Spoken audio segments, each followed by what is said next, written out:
segala macam. Tapi sebagai knowledge, aku pribadi merasa kurang sekali.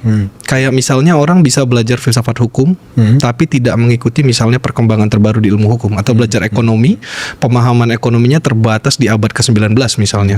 Nah itu problem. Sementara dari institusinya resmi filsafat, correct me if I'm wrong, itu tidak ada upaya untuk mengupdate itu tuh. Untuk kayak kalau lu belajar ngomongin filsafat ekonomi, ya lu harus nguasain sampai segini. Atau belajar metafisika, belajar khusus metafisika khusus ya soal manusia, yuk lu harus ngerti pembicaraan soal AI, soal kecerdasan buatan, kesadaran sintetik dan lain sebagainya gitu. Nah aku ngerasa concernnya di situ. Nah jadi itulah hasil obrolan sama Ferry. Dan di beberapa bidang ya yang kita teman-teman juga bantu, ada yang nggarap jurusan lain karena kita mau kampus kita benar-benar nantinya itu tuh bisa ngasih manfaat, bisa mengoptimas manfaat yang bisa kita kasih. Jadi filsafat yang benar diajarin dan memang benar-benar jadi penunjang buat mereka gitu. Keuntungan sampingannya kalau jurusan filsafat pada tutup, belajar filsafatnya di kampus kami. Gitu. Oh udah ditutup nih ya.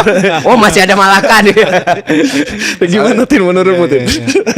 Ya betul sih, artinya filsafat itu kan dia bisa dipakai sebagai tools, bisa juga sebagai satu teori sendiri kan, sebagai knowledge sendiri. Nah problemnya adalah kedua ini saling berkaitan sebetulnya. Jadi artinya tools yang kita pakai untuk membedah misalnya sosiologi atau ilmu ekonomi gitu, itu dikembangin sama si filsafat sebagai teori tadi. Nah idealnya filsafat sebagai teori, sebagai body of knowledge ini berhubungan dengan ilmu-ilmu yang lain gitu ya. Jadi filsafat tuh nggak boleh soliter sendiri.